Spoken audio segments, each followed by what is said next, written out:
Nabi, kira-kira Nabi akan broadcast dakwah nggak? Iya.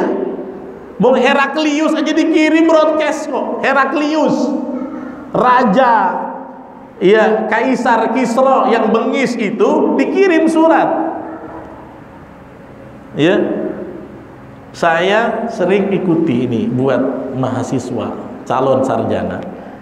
Ada beliau itu lecture di Malaysia, S1, S2, S3 tentang bahasa Arab. Namanya Profesor Dr. Solehah Yaakob tulisannya. Itu memang ahli bahasa dan sejarah Islam di Malaysia, sering bikin panel-panel di sana. Perempuan. Ya, beliau sering mengangkat tentang tema-tema tamadun, perjuangan Islam, kemudian uslub-uslub dakwah Nabi dari segi bahasa Arab, gitu ya. Jadi memang beliau sering membahas yang namanya pendekatan linguistik itu perlu. Makanya Nabi saja rajin untuk menggunakan media yang ada, walaupun murasalah, pakai merpati, kemudian dikirim lewat utusan. Nabi lakukan dakwah. Ke Heraklius itu Nabi nggak datang langsung loh. Nabi namanya murasalah, ngirim surat. Dalam hadis Bukhari ada babnya khusus, murasalatun Nabi ila Herakli, gitu. Bagaimana kirim suratnya Nabi kepada Heraklius, sang penguasa, ya, yang sekarang tuh Vatikan tuh ibarat di bawahnya dia semua, tapi dikirim, ya, pakainya Bismillahirrahmanirrahim min Muhammad Rasulullah. Ini suratnya ya. Beliau pernah posting manuskrip aslinya. Fa inni ad'ukum ila diayatil Islam. Aslim taslam. Ya kan? Kemudian fa in tawallau fa alaika ithmal arasiyyin. Qala Allah Ta'ala, gitu. Ya ahlal kitab ta'alau ila kalimatin sawa bainana wa bainakum, dan seterusnya. Saya sampai hafal itu suratnya karena menarik. Surat itu, kata sejarawan masa kini, disimpan dulu sama Heraklius di satu kotak emas. Gak ada yang boleh ganggu. Sebenarnya Heraklius itu kan pengen masuk Islam gara-gara surat itu, cuma gengsi dia gengsi, dia tahan. Maka manuskrip itu beredar. Banyak profesor-profesor kita mungkin penelitian ke sana, mungkin ya, dikasih izin kan, difoto. Manuskrip itu, surat dari Nabi masih ada. Karena Heraklius bilang jangan diganggu ini. Ini surat keramat ini. Surat keramat menurut dia. Surat dari Nabi. Saya pernah lihat Profesor Dr. Solehah Yaakob itu, dia posting manuskripnya. Orang susah bacanya komen-komennya. Nah, saya udah tahu kan hadisnya. Ini nampak ini Bismillahirrahmanirrahim min Muhammad Rasulullah fa inni ad'ukum bi ayatil Islam aslim taslam fa in tawallau. Saya tahu betul, ini sebenarnya tulisannya begitu. Ya. Nah, itu yang dilakukan Nabi. Jadi melakukan murasalah. Jadi kalau Nabi punya WA, Instagram, pasti saya yakin beliau akan gunakan untuk menjaring orang-orang taat pada Allah. Beliau akan gunakan supaya orang tobat. Jadi kita punya tugas, kalau kita bisa berargumentasi dengan hikmah seperti Nabi ini, jangan-jangan komunikasi yang kita bangun bisa jadi inspirasi orang kepada ketaatan. Ya. Yang ngirim surat kira-kira siapa? Wahsy loh. Kira-kira Nabi ingat gak Wahsy, kelakuan Wahsy? Luar biasa kan? Tapi beliau masih menanggapi dengan baik. Coba kalau kita, ada orang yang bunuh paman kita. Oh, engkau nak lanjut, mau nyawa engkau sekarang melayang. Engkau telepon saya gitu ya, hubungi saya. Tapi begitu ikhlasnya Nabi dalam dakwah, sampai orang yang paling berjasa hitam, jasanya hitam nih, berjasa buruk dalam hidupnya, beliau terima ya. Tapi ala kulli hal, dalam pembahasan bab kita ini berarti saya yakin lah kita ini separah-parahnya belum seperti Wahsy lah. Ya, ada di sini yang pernah nyembah berhala kan? Enggak lah ya. Enggak lah ya.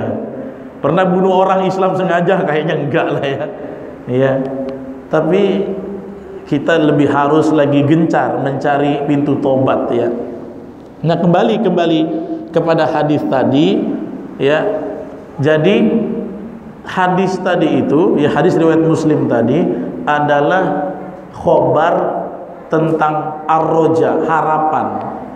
Kenapa sampai Allah sebut Allah buka tangannya di siang hari untuk pemaksiat malam hari? Allah buka pintu tobatnya malam hari untuk memberikan pintu tobat bagi pemaksiat siang hari. Tandanya anytime ya kamu ingin kembali ke pelukan Islam, itu pintunya selalu terbuka. Jangan seperti Bapak Ibu, seperti kasus ya. Jangan seperti kasus ketika ada seorang abid ditanya orang yang membunuh 99 orang. Dia sudah bunuh 99 orang, pengen tobat, dia tanya sama orang yang salah. Saya sudah bunuh 99 orang, saya mau tobat, kira-kira masih ada tak jalan tobat? 99? Mana ada katanya. Dia pula jadi 100. Pam katanya. Akhirnya yang ditanya, jadilah orang ke-100 yang dibunuhnya. Pam, dibunuh. Karena salah dia.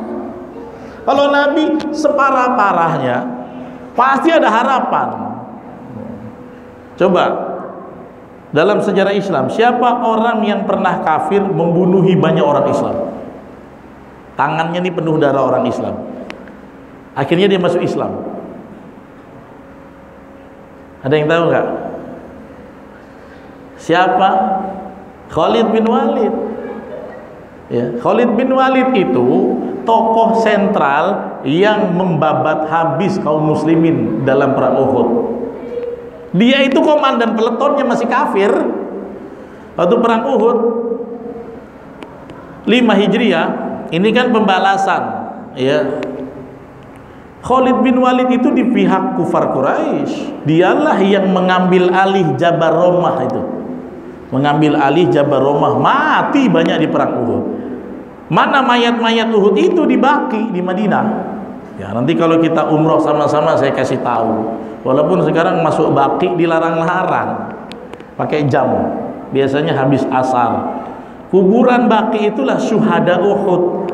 Siapa dalangnya? Khalid bin Walid. Tapi akhirnya beliau recovery. Taba wa amana wa amila solihah. Dia tobat, dia beriman, dia masuk Islam, dia bela Islam. Nggak pernah dibahas dia pernah numpahkan darah sekian-sekian, nggak pernah. Kenapa? Faulaika yubaddilullahu sayyiatihim hasanat. Mereka lah orang-orang yang dosanya sudah dihapus Allah jadi kebaikan. Itulah yang bikin saya optimis. Makanya saya dulu waktu saya menghafal Quran setelah SMA kan ditanya sama senior, Reza, ana min aina anta? Ana min Tanjung Pinang Ustaz. Limadza tahfadzul Quran? Kenapa kamu datang sini mau hafal Quran? Jawaban teman-teman saya mah banyak. Pengen jadi imam besar, saya pengen jadi imam Masjidil Haram. Sampai ketawa kawan-kawan saya. Ada yang pengen nyenengin orang tua. Kalau jawaban saya apa? Saya menghafal Quran mau tobat Ustaz. Karena dosa saya dulu banyak. Kenapa? Ya amalan apa lagi yang banyak bisa ngelapis dosa saya selain bacaan yang paling banyak pahalanya? Quran kan? Quran paling banyak. Semua zikir paling tinggi kan Quran. Makanya saya datang ke sini mau menghafal Quran. Mungkin karena dosanya banyak. Murid saya ada yang 9 bulan hafal. Saya dulu 3 tahun baru hafal. Lama saya ngafal Pak, 3 tahun. Dan waktu saya berangkat umur sudah 25. Sudah agak tua. Tujuannya apa? Ingin tobat sebenarnya, bukan mau hebat-hebat. Mau jadi imam besar, dosanya masih banyak. Mau cita-cita imam besar gitu kan. Jadi itu yang kita lakukan ya. Jadi termasuk amal soleh yang hari ini kita rintis dan pertahankan, mudah-mudahan jadi sarana kita bertobat kepada Allah Subhanahu. Ada pertanyaan? Silakan. Masya Allah. Tafadhal ya Ustadzuna Al-Fadil Al-Karim Sahibul Fadilah Ustadz Maulana Tahar bin Sumaita. Waalaikumsalam.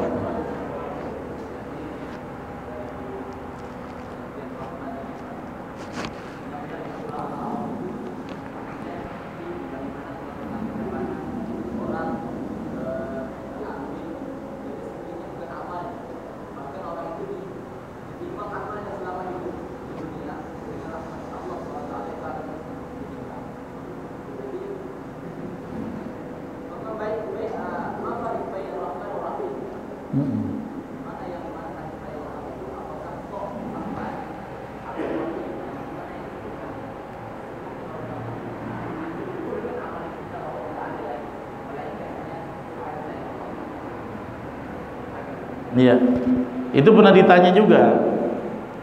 Kan Nabi bilang tidak akan masuk surga seseorang kecuali karena rahmat Allah, gitu kan? Wa anta kadzalika ya Rasulullah, wa ana kadzalik. Aku juga begitu. Berarti semua sama, adil, ya. Maksudnya adalah memang ya al-amal ya ahadus sabab min asbabir rahmah. Kita ini kan beramal supaya Allah rahmati kita.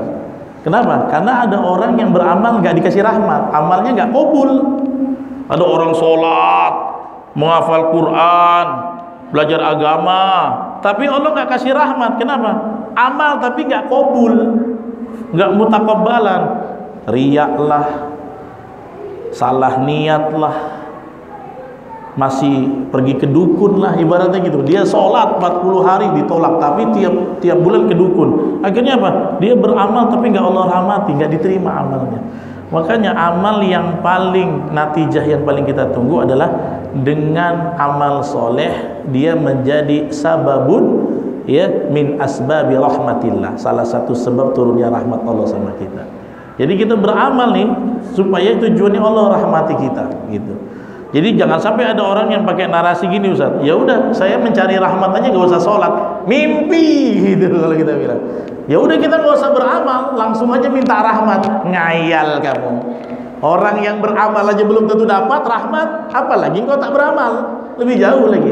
Jadi al-amalu shalih sababun min asbabir rahmah itu. Kemudian tentang Ar-Rahman dan Rahim, ini dijelaskan tafsirnya dalam tafsir Ibnu Katsir. Rahman itu lebih global, ya. Makanya Ar-Rahman, Ar-Rahim, Ar-Rahman rahmatullah likulli makhluqat. Allah itu saking rahmatnya apa? Orang kafir pun dikasih rahmat. Kalau Allah tidak rahmat, orang yang nggak sembah Allah nggak dikasih oksigen. Semua yang nggak mau sholat tiba-tiba napasnya mati. Tapi saking baiknya Allah, orang di bumi Allah, Allah yang ciptakan, sembah selain Allah, dikasih hidup. Tapi mohon maaf, yang dikasih tadi nanti jadi laknat. Tapi kalau Ar-Rahim itu khusus buat orang beriman. Kenapa? Orang beriman itu dikasih nikmat hidup di dunia, tapi nikmatnya jadi pahala ditimbang. Makanya Ar-Rahman likulli makhluqat, war-Rahim lil muslimin wal mu'minina faqat, hanya untuk orang beriman dan orang Islam, yaitu Rahim. Jadi Allah kasih sayang sama orang kafir, semuanya Allah kasih, tapi Allah nggak sayang. Buktinya apa? Kalau dia punya uang 2 miliar, 2 miliar itu ditimbang jadi azab semua nanti di akhirat. Karena dipakainya bukan untuk bertaat, kan? Taat pada Allah. Tapi orang beriman dikasih dan disayang.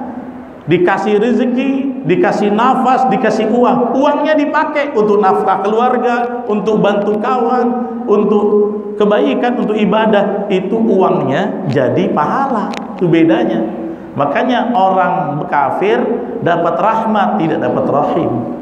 Kita dapat Ar-Rahman dan Ar-Rahim. Rahim itu khusus orang beriman. Rahman likulli makhluqat. Masih ada? Berapa menit? 1 menit. Ada lagi?